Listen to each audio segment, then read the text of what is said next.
5 previous year questions of business environment देखते ही देखते हम बिल्कुल जो लास्ट ब्लॉक है हमारा बिजनेस स्टडीज का वहां तक आ चुके हैं। और सिर्फ लास्ट कितने मार्क्स का आज हमें प्रिपेयर करना है, मतलब अब से 16 मार्क्स का। चलिए तो स्टार्ट करते हैं previous year questions of business environment, जिसमें ज्यादा खास टॉपिक हमारे पास नहीं है। ये 3 टॉपिक से ही आपका ऑलमोस्ट पूरा चैप्टर कवर अप हो जाए। पहला क्वेश्चन है जो ज्यादातर चांसेस है कि केस स्टडी आपकी जो एमसीक्यू की आती है वो इसी कॉन्सेप्ट से आती है, which is the features of business environment. ठीक है, तो 5 फीचर्स पूछे थे कभी किसी ईयर में, बट मैंने यहाँ पे पूरे 7 के 7 लिखे हैं। तो फीचर्स क्या है, सबसे पहले तो बिजनेस एनवायरनमेंट क्या है। बिजनेस एनवायरनमेंट की जो डेफिनेशन है वही उसके फर्स्ट फीचर में आपको लिखना होता है कि बिजनेस एनवायरनमेंट सम टोटल है उन सभी एक्सटर्नल फोर्सेस का जो बिजनेस के कंट्रोल से तो बाहर है, बट वो हमारी बिजनेस परफॉर्मेंस को अफेक्ट जरूर करते हैं। जैसे कि हमारे कस्टमर है, हमारे सप्लायर है, या गवर्नमेंट की कुछ पॉलिसीज हैं, या टेक्नोलॉजी का चेंज होना है, ये सारी चीजें बिजनेस के कंट्रोल से बाहर है, बट कहीं ना कहीं इन सभी चीजों का हमारे बिजनेस एनवायरनमेंट पे फर्क पड़ता है। सो business environment is sum total of all these forces. तो इसलिए पहला फीचर यही है, totality of external forces. Second is specific and general forces. इस एक्सटर्नल फोर्सेस को हम बेसिकली 2 पार्ट्स में डिवाइड कर रहे हैं, स्पेसिफिक और जनरल। स्पेसिफिक का मतलब होता है कि जो किसी भी बिजनेस की परफॉर्मेंस को डायरेक्टली इंपैक्ट करेगा। कैसे? हमारे कस्टमर्स, हमारे सप्लायर्स, हमारे शेयर होल्डर्स, इन्वेस्टर्स, ये डायरेक्टली हमारे बिजनेस को इंपैक्ट करती है। जैसे कि अगर हमारे कस्टमर 10 से 1000 हो गए, बिजनेस परफॉर्मेंस अच्छी हो गई, बट वहीं पर 1000 से 500 हो गए, बिजनेस परफॉर्मेंस पे इफेक्ट पड़ेगा। हमारे सप्लायर ने रॉ मटेरियल के रेट्स इंक्रीज कर दिए, फर्क पड़ेगा। हमारे सप्लायर ने रॉ मटेरियल देने से मना कर दिया, फर्क पड़ेगा। ये हो गए स्पेसिफिक फोर्सेस जो इमीडिएटली और डायरेक्टली अफेक्ट कर रहे हैं in the day to day working. But कुछ फोर्सेस ऐसे होते हैं जो इन जनरल सभी तरीके के बिजनेसेस को अफेक्ट कर रहे हैं और इनडायरेक्टली अफेक्ट कर रहे हैं। जैसे कि वो हमारे 5 डायमेंशन जिसके बारे में अभी हम पढ़ेंगे, economic, social, political, legal and technological. ठीक है, उसके बाद थर्ड है हमारे पास इंटर रिलेटेडनेस। जितने भी ये हमारे एलिमेंट्स हैं बिजनेस एनवायरनमेंट के, वो आपस में एक दूसरे के साथ इंटर रिलेटेड है। यानी कि एक एनवायरनमेंट में अगर चेंज आता है तो कहीं ना कहीं वही एनवायरनमेंट दूसरे एलिमेंट को भी अफेक्ट करता है। जैसे कि अगर कोई चेंज सोशल एनवायरनमेंट में आया है या इकोनॉमिक एनवायरनमेंट में आया है, तो हो सकता है उसका इंपैक्ट उसके रिलेटेड एनवायरनमेंट पे भी पड़े। जैसे कि हमारी इकोनॉमी में हेल्थ अवेयरनेस आ जाना, ये एक सोशल एनवायरनमेंट का पार्ट है, बट इसकी वजह से प्रोडक्ट्स की डिमांड का बढ़ जाना, कुछ प्रोडक्ट्स की डिमांड का बढ़ जाना इकोनॉमिक एनवायरनमेंट का पार्ट है। ठीक है, उसके बाद डायनामिक, अनसर्टेन, रिलेटिविटी। मैंने पहले भी ये बात बताई थी कि तीनों थोड़े से कंफ्यूजिंग है। डायनामिक का मतलब होता है कि जो बिजनेस एनवायरनमेंट है वो लगातार बदलता रहता है, उसके अंदर चेंजेस आते रहते हैं। ठीक है, बट अगर मैं बात करूं अनसर्टेन की, यानी कि अनसर्टेनिटी की, तो अनसर्टेनिटी का मतलब होता है कि जहां पर कुछ फ्यूचर ऐसी हैपनिंग्स हैं जिनको हम प्रिडिक्ट नहीं कर सकते, जो हमारे बिजनेस से बिल्कुल हटकर भी हो सकती है, लेकिन कहीं ना कहीं उसका इंपैक्ट हमारे बिजनेस पे पड़ रहा है। हमने सोचा नहीं था बट ऐसा हो गया। बट डायनामिक का मतलब होता है कि आपके बिजनेस के अंदर ही कुछ चेंजेस आ रहे हैं एनवायरनमेंट के अकॉर्डिंग, जिसको आपने साथ साथ अडेप्ट करना है। जैसे कि सपोज करो आप एक बहुत पुरानी टीवी मैन्युफैक्चरिंग कंपनी हो, तो भैया पहले तो ब्लैक एंड व्हाइट टीवी आया करते थे और मोटे ताजे वाले टीवी आते थे हमारे। धीरे धीरे उसी टीवी इंडस्ट्री के अंदर चेंजेस आए, कलर टीवीज आए, फ्लैट टीवीज आए, LCD, LED, touch screen, smart TVs, ये रिसेंटली चेंजेस होते चले जा रहे हैं ना, तो दिस इज डायनामिक। बट हाँ, अगर टीवी इंडस्ट्री में किसी और तरीके का ऐसा चेंज आ जाए जिसको हम प्रिडिक्ट नहीं कर सकते थे, तो वो अनसर्टेनिटी होगी। ठीक है, नेक्स्ट कॉम्प्लेक्सिटी। कॉम्प्लेक्सिटी का मतलब है कि देखो बिजनेस एनवायरनमेंट में क्योंकि इतने सारे चेंजेस हैं, इतने सारे एलिमेंट्स हैं, तो इसको इन टोटल समझना तो बहुत मुश्किल है। बट हाँ, अगर हम इसके हर एक एस्पेक्ट्स को अलग अलग करके समझेंगे, उनके एलिमेंट्स का इंपैक्ट समझेंगे, तो हम बिजनेस एनवायरनमेंट को समझ सकते हैं। तो it is difficult to understand in total. Next, relativity. Business environment relate करता है हर country to country, region to region. हर कंट्री टू कंट्री अलग है, रीजन टू रीजन अलग है। जिन चीज की डिमांड हो सकता है हमारी कंट्री में बहुत ज्यादा हो, जरूरी नहीं है कि दूसरी कंट्रीज में उतनी ही ज्यादा हो। वहां का कल्चर कुछ और है, यहाँ का कल्चर कुछ और है, यहाँ के ईटिंग हैबिट्स कुछ और है, वहां की ईटिंग हैबिट्स कुछ और है। तो कंट्री टू कंट्री ये क्या करता है, डिफर करता है। समझ गए इस बात को भी? नेक्स्ट, नेक्स्ट एक हमारा क्वेश्चन है, why understanding of business environment important for the managers, explain with the help of any 4 points. Directly नहीं बोला कि इंपॉर्टेंस बता दो बिजनेस एनवायरनमेंट की, एक उन्होंने एक लाइन से लिख दी कि क्यों बिजनेस एनवायरनमेंट को समझना हमारे लिए इंपॉर्टेंट है। तो उसके लिए हमारे पास ये 6 पॉइंट है जो इस चीज को डिस्क्राइब करते हैं। 4 पूछे गए हैं लेकिन हम सारे ही पढ़ते हुए चलेंगे। सबसे पहले, business helps in identifying the opportunities and getting the first mover advantage. ये इन्वायरमेंट ही है जो हमें अपॉर्चुनिटीज देता है। आप एक बिजनेसमैन हो, आपको किस चीज का बिजनेस करना है, कब कौन सा डिसीजन लेना है, ये आपको आपका बिजनेस एनवायरनमेंट ही बताएगा। तो बिजनेस एनवायरनमेंट वो आपको पॉजिटिव चीजें दिखाता है, पॉजिटिव ट्रेंड्स दिखाता है ऑर्गेनाइज एनवायरनमेंट के अकॉर्डिंग, जो आपकी बिजनेस परफॉर्मेंस को इंप्रूव कर सकते हैं और वो आपकी मदद करेंगे कि कॉम्पिटिटर से पहले आप जो है उस मार्केट को कैप्चर कर लो, उस अपॉर्चुनिटी को ग्रास्प कर लो। ठीक है, बट इसी तरीके से जहां पॉजिटिव चीजें होती है ना, हमेशा वहां पर नेगेटिव चीजें भी होती है। तो यहां पर सेकेंड एडवांटेज यही है इसकी, it's helps in identifying the threats and act as a early warning signal. कि जहां आपको अपॉर्चुनिटीज यानी कि पॉजिटिव चेंजेस पता चल रहे हैं, वहीं पे थ्रेट नाम की नेगेटिव चेंजेस भी हैं जो आपके बिजनेस परफॉर्मेंस को खराब कर सकते हैं अगर आपने इसको टाइम से आइडेंटिफाई नहीं किया। तो बिजनेस एनवायरनमेंट को अगर आप स्कैन करोगे टाइम टू टाइम, तो आप इन थ्रेट्स को पहचान पाओगे और आपको सिग्नल मिल जाएगा कि आपको होशियार रहने की जरूरत है। कि सपोज करो अकेले अभी आपकी मोनोपोली है मार्केट के अंदर, आप ही बेचते हो सिर्फ प्रोडक्ट, बट आपको अचानक से खबर मिली कि बाहर की कोई कंपनी है, कोई एमएनसी है जो आप ही के प्रोडक्ट को लेकर मार्केट में एंटर कर रही है with more new features and at an affordable price. तो अब आपको यहाँ पे रेडी होना है कि कैसे उस कंपटीशन को फेस करना है। ठीक, next, tapping the useful resources. Business environment source है बहुत सारे रिसोर्सेज का, हमें यहाँ से हमारे इनपुट्स भी मिलते हैं और अपने आउटपुट को भी हम यहीं आकर बेचते हैं। यहाँ पे सप्लायर भी है तो यहाँ पर कस्टमर भी है। तो बिजनेस एनवायरनमेंट आपकी मदद करता है कि जो भी आपके रिसोर्सेज हैं आप उनको इजीली यहाँ पर ले सकते हो। ठीक है, coping with rapid changes. Rapid changes मतलब लगातार ये जो चेंजेस होते जा रहे हैं, हमें पता है कि जो बिजनेस एनवायरनमेंट है वो डायनामिक है, डायनामिक होने के साथ साथ अनसर्टेन भी है। अगर आप उन चेंजेस के साथ खुद को नहीं चेंज करोगे, देखो उनके साथ आपको जितने भी चेंजेस हो रहे हैं आपको उसके कदम के साथ कदम मिलाना है। क्यों? क्योंकि अगर आप उन चेंजेस को एक्सेप्ट नहीं करते हो, अडेप्ट नहीं करते हो उनके साथ, तो आप पीछे रह जाओगे कंपटीशन में। तो बिजनेस एनवायरनमेंट की स्कैनिंग आपको हेल्प करती है कि कैसे उन चेंजेस के साथ आपको खुद को भी चेंज करना है। क्यों? क्योंकि मार्केट कंडीशंस टर्बुलेंट है, लगातार चेंज हो रही है, टेक्नोलॉजी हर एक न्यू राउंड एक नई टेक्नोलॉजी लेकर आता है हमारे लिए, तो हमें चेंज एक्सेप्ट करने पड़ेंगे। Next, assistant planning and policy formulation. क्योंकि बिजनेस एनवायरनमेंट में अपॉर्चुनिटी और थ्रेट्स दोनों हैं, तो जैसे ही आपको अपॉर्चुनिटीज दिखेंगी आप प्लान करना शुरू करोगे कि क्या हमारे अब आगे के ऑब्जेक्टिव्स रहेंगे, किस तरीके से हमें उन अपॉर्चुनिटीज को हासिल करना है। एट द सेम टाइम जब आपके पास थ्रेट्स निकल कर आएंगे तो आप उसी के अकॉर्डिंग अपनी पॉलिसी बनाना शुरू करोगे कि क्या हमारी वो गाइडलाइंस रहेंगी जिसको फॉलो करते हुए हम मार्केट में कंपटीशन के साथ आगे बढ़ पाएंगे, कंपटीशन को फेस करते हुए। ठीक, लास्ट, इंप्रूव द परफॉर्मेंस। जब तुम इतना काम कर रहे हो, तुम अपॉर्चुनिटी, थ्रेट्स, पॉलिसी, प्लानिंग सब कुछ कर रहे हो, आप कंटिन्यूअसली, एक बंदा ऐसा होता है जो अपना बिजनेस बस खोल के बैठ गया है और उसको बस चलाए जा रहा है। एक पर्सन ऐसा है जो रेगुलरली अपने बिजनेस के अंदर चेंजेस कर रहा है, एनवायरनमेंट को देख रहा है, आसपास देख रहा है, अपने आप को इंप्रूव कर रहा है। तो किसकी परफॉर्मेंस बेटर होगी? जो चेंजेस के साथ काम कर रहा है बिजनेस एनवायरनमेंट के साथ। तो अगर आप बिजनेस एनवायरनमेंट को अच्छे से उसके साथ डील करते हो तो आपकी परफॉर्मेंस इंप्रूव होगी। Clear? Next, last topic and very important, मतलब 90 से लेकर 100% के बीच का जो चांस है वो यही है कि क्वेश्चन यहीं से आएगा और केस स्टडी आएगी, क्योंकि जो पीछे के ट्रेंड्स हम देख रहे हैं वो यही देख रहे हैं कि यहीं से केस स्टडी आ रही है। तो डायमेंशंस बोले, एलिमेंट्स बोले या फिर ये बोले कॉन्सेप्ट्स, बात एक ही है। ठीक है, तो देखते हैं वो 5 डायमेंशंस क्या हैं। सबसे पहले economic environment.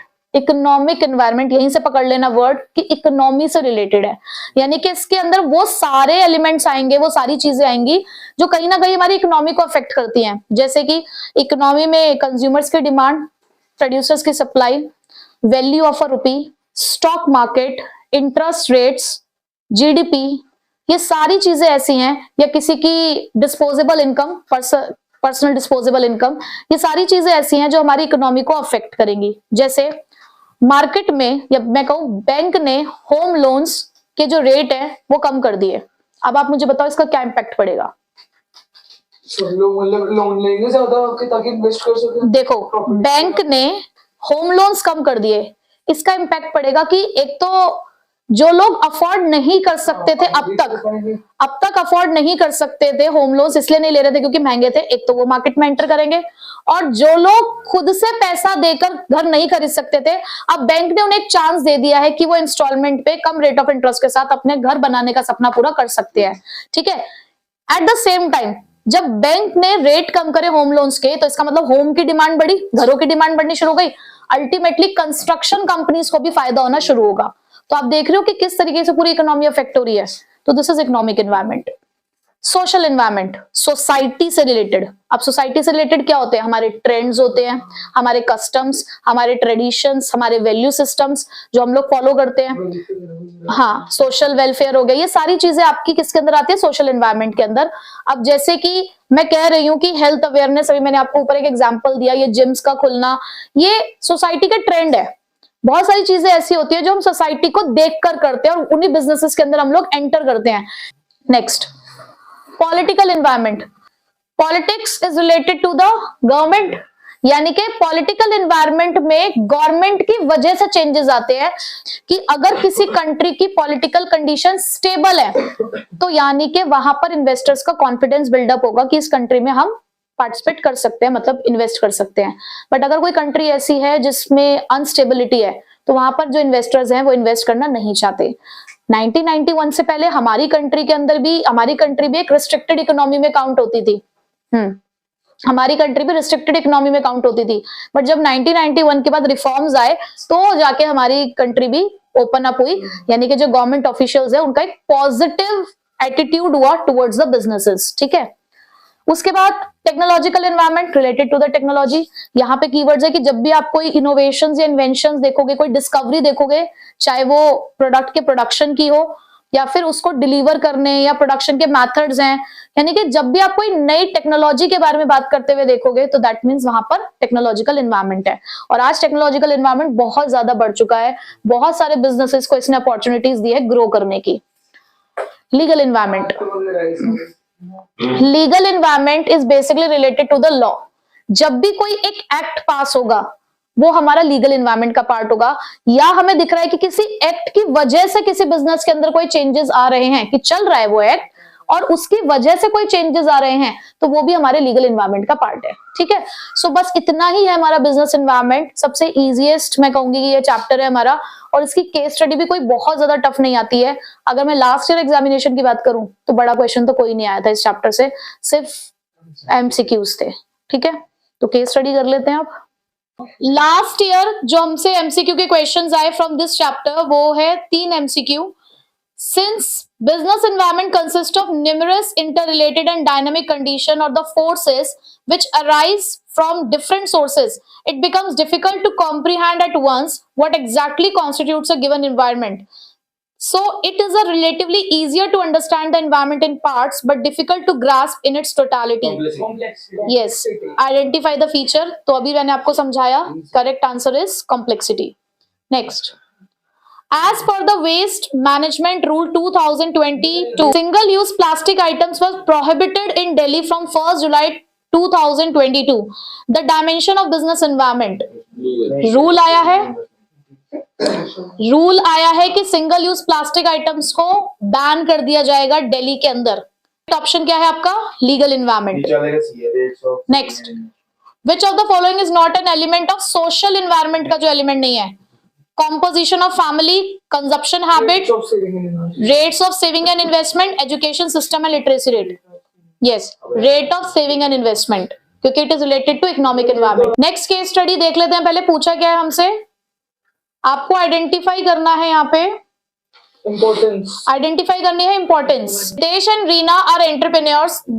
They notice that every year in the months of November and December, Delhi, the capital city of India, witnesses the poor air quality and rise in the pollution levels. They also observe that nowadays people are more concerned about the quality of life. Sensing the need, they were the first to bring into the market a new anti-pollution W98 mask, which was not only helpful in combating the pollution, but also in increasing the life expectancy of people. Their venture saw a massive success as there was no competitors. From the following, identify the importance. कौन सी लगी भाई? Opportunity वाली, threat वाली, या फिर improving performance? नहीं, एक पहचाननी है कोई। फर्स्ट मूवर एडवांटेज वाली। यस, हमारे पास जो ऑप्शंस हैं उसमें लास्ट जो डी पॉइंट है वही ये बताता है कि आपको अपॉर्चुनिटी मिली। सबसे पहले आपने ये पहचाना कि किस तरीके से पॉल्यूशन बढ़ रहा है, उसको कंट्रोल करने के लिए मास्क आने चाहिए, तो D is the correct option. Next question के अंदर क्या पहचानना है भाई? Important dimension. ठीक है, बड़ी बड़ी केस स्टडीज हैं, देख लो 1 नंबर के लिए भी। Plastic utensils are often used as low-cost, convenient option for the business or personal use. These utensils are lightweight, easy to transport, and can be disposed of easily instead of cleaned and reused. But plastic utensils are harmful from the health point of view and create the various environmental issues. Nowadays, health and fitness trend is becoming popular. People are looking for different alternatives and have started opting for the paper-made steel or glass utensils, which has tremendously increased the demand of these products. The para discuss an important dimension: economic, social, technological, political. कैसे identify कर रहे हैं आप social? कि आजकल लोग क्या prefer कर रहे हैं, तो जो कस्टमर प्रेफरेंस है वो हमारा सोशल एनवायरनमेंट का पार्ट है। ठीक है, नेक्स्ट 4th क्वेश्चन में भी आपको क्या आइडेंटिफाई करना है भाई? How understanding of business environment, importance पूछी जा रही है आपसे। Burgers and Fudge are among the first fast food chains in India, which pioneered the concept of family-style restaurants. However, over the years, it started losing business to multinational food chains like McDonald's and Pizza Hut, etc. Soon had to shut down. The reason to shut down was inability of the managers to identify, understand, and evaluate and to react the forces external to their firms. In the light of our situation, explain with the help of any 2 points how understanding of business environment is important. जो 2 identify किया आपने वो कौन से हैं? Helps in identification of threats and early warning signal and tapping useful resources. ठीक है, और any other relevant points भी आप लिख सकते हो क्योंकि उन्होंने highlighted points नहीं पूछे हैं, तो आप कोई से भी और भी लिख सकते हो। नहीं, आप कोई से अदर भी लिख सकते हो। नेक्स्ट भी आपसे शायद आई थिंक हाँ डायमेंशंस ही पूछे हैं उन्होंने। Mahindra Agro Limited starting a new venture for distribution of harmful and chemical fertilizers free vegetables. They conducted a survey to find out the consumer preference for such vegetables. They found that the most of the consumers were concerned about the harmful chemicals being used in growing vegetables. They found that 90% of the households were searching for its alternatives. The company contacted a group of agriculture experts to lay down the procedure for growing the vegetables by the farmers. They decided to train the farmers in new technology to grow chemical-free vegetables according to new innovative methods. The experts also suggested the soil management techniques through which farmers would be able to create an abundant and the lasting harvest. कोई भी 2 dimensions बताने हैं। 2 dimensions, जहां techniques दिखी वहां तो था technological, और ऊपर यहाँ पर यह था कि लोग बहुत ज्यादा कॉन्शियस हो रहे हैं कि केमिकल फ्री सामान उन्हें मिलना चाहिए, तो सोसाइटी की हेल्थ के बारे में बात हो रही है, तो दैट मीन्स सोशल। ठीक है, तो 2 आइडेंटिफाइड हमारे जो एनवायरमेंट है वो टेक्नोलॉजिकल और सोशल है। नेक्स्ट क्वेश्चन के अंदर हमसे पूछा गया है फीचर और कोई भी 4 point of importance. Konark limited is an electronic goods manufacturing enterprise situated in Shivpuri, Madhya Pradesh. It is earning a very low revenue in comparison to a competing electronic goods manufacturing enterprise Nova Limited. मतलब उसके comparison में कम revenues earn हो रही है. Both the companies' operations are affected directly by the investors, customers, competitors, and suppliers, which are unique to their respective location. मतलब दोनों ही companies को directly कुछ चीजें affect कर रही हैं. In addition to this, individual firms of these fields are affected indirectly by the factors like money supply in the economy, composition of families, technological changes. तो कौन सा फीचर है? तो आपने जो यहाँ पे फीचर आइडेंटिफाई किया वो फीचर है हमारे पास कौन सा? स्पेसिफिक एंड जनरल फोर्सेस, क्योंकि ऊपर स्पेसिफिक फोर्सेस की बात हुई जहां पे कस्टमर इन्वेस्टर्स थे, और general environment composition of families के साथ आया। ठीक है, कोई भी 4 इंपॉर्टेंस आपको लिखने, कोई भी, उन्होंने ये नहीं बोला कि हाईलाइट करते हुए लिखने। चलिए आगे बढ़ते हैं। नेक्स्ट क्वेश्चन में क्या पूछा गया हमसे? डायमेंशन। चलिए कोट करनी है लाइन। ओके, लाइंस भी कोट करनी है, ठीक। With rapid advancement in the field of replacing the manual work with machine, a robot named Suzanne has been invented and developed, and it's likely to get the citizenship of the country of its origin. देखो भैया, robot develop किया गया है तो technological तो है. It has led to a stage where the machines are being used in place of human being. Suzanne is doing all types of work, whether the routine or hazardous, and even answering the queries of the people. However, this issue can be carefully looked into, keeping in mind customer attitude towards the product innovation, problem of employment and its impact on quality of life. Through the orders and decision of various commission and agencies at central, state or local level in Indian government is playing a very significant role in balancing the use of human and machine power. Various dimensions of business environment being discussed. By quoting the lines from the above, explain any 3 dimensions. 3 dimensions पूछे गए हैं basically. पहला dimension आपने clear identify किया जहां पर मशीनें आई, robot आया, ठीक है. उसके बाद यहाँ पर उन्होंने कुछ बोला कि कुछ प्रोडक्ट्स ऐसे हैं जो रूटीन है, हैजार्डस है, उसके अलावा अनएम्प्लॉयमेंट, क्वालिटी ऑफ लाइफ वाली भी बातें चली, तो वो भी हमारा सोशल एनवायरनमेंट का पार्ट होता है. अब आप एक चीज पे ध्यान देंगे, यहां पर लिखा है through the orders and decisions of the various commissions and agencies. Central state government को देखकर ये पॉलिटिकल नहीं कह रहे हैं, वो ऊपर की पूरी लाइन है through the orders and decision. और ऑर्डर एंड डिसीजन कहीं ना कहीं लॉ को रिप्रेजेंट कर रहा है ना. जजमेंट होता इस तरीके का कि हाँ कोई चीज बैन, तो लीगल एनवायरनमेंट है यहाँ पे, ठीक है. तो टेक्नोलॉजिकल आपको लाइंस दिख रही हैं यहाँ पर, सोशल की भी लाइंस आप देख सकते हैं, उसके बाद लीगल की लाइंस भी देख सकते हैं आप, ठीक है. आगे चलते हैं. डायमेंशंस है फिर से हमारे पास यहाँ पे, तो देखिए जरा. Recent rate cut in the interest of loan announced by the bank encourage the Amit, a science student of progressive school, to take a loan from State Bank of India to experiment and develop the car to be powered by the fuel produced from garbage. अच्छा, he developed such a car exhibited in the science fair organized by the Directorate of Education. He was awarded the first prize for his invention. Identify and explain the dimension of business environment. Technological तो है, बाकी एक मुझे economic भी लग रहा है और उसके अलावा वो सोशल भी लग रहा है. गार्बेज वगैरह से इकोनॉमिक इसलिए क्योंकि लोन्स वगैरह की बात हो है, और फिर गार्बेज वगैरह. मैं बताती हूँ. इसके अंदर जो मेन 2 है, अगर ये 4 नंबर का क्वेश्चन है, 4 नंबर के क्वेश्चन में 2 ही निकालने होंगे. तो अगर 2 की मैं बात करूं तो स्टार्टिंग की लाइन ने इकोनॉमिक एनवायरनमेंट को पॉइंट आउट कर दिया क्योंकि इंटरेस्ट ऑन लोन की बात हुई.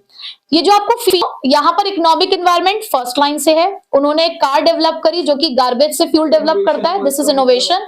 तो ये हमारे लिए टेक्नोलॉजिकल है, ठीक है. 2 ही पूछे है ना, 2 कौन से लिखे? टेक्नोलॉजिकल और इकोनॉमिक, वो स्ट्रॉन्ग है, ठीक है. लास्ट क्वेश्चन हमारा पूछा क्या है हमसे, again the dimension with change in the consumption habit. पहली लाइन ने फिर से हमें एक डायमेंशन दे दिया है, consumption habit, social. Nilesh, who was running a sweet shop, shifted to chocolate business. On the eve of Diwali, he offered the chocolates at attractive package at reasonable prices. He anticipated huge demand and created a website, chocolove.com, for taking the orders online. He got a lot of orders online and earned a huge profit by selling chocolates. Technological है, बिल्कुल clearly दिखे. Technological, online बात हो रही है. Consumption habit, consumption habit से हमने social environment identify किया, और ये जो वेबसाइट खुली उससे टेक्नोलॉजिकल. तो ओवरऑल आपको क्या पता चला, यहाँ पर क्या सबसे पहले पढ़ना है? डायमेंशंस पढ़ने हैं जरूर. इंपॉर्टेंस भी कहीं ना कहीं पूछी गई है, और फीचर्स केस स्टडी के लिए एक आध MCQ के लिए, ठीक है.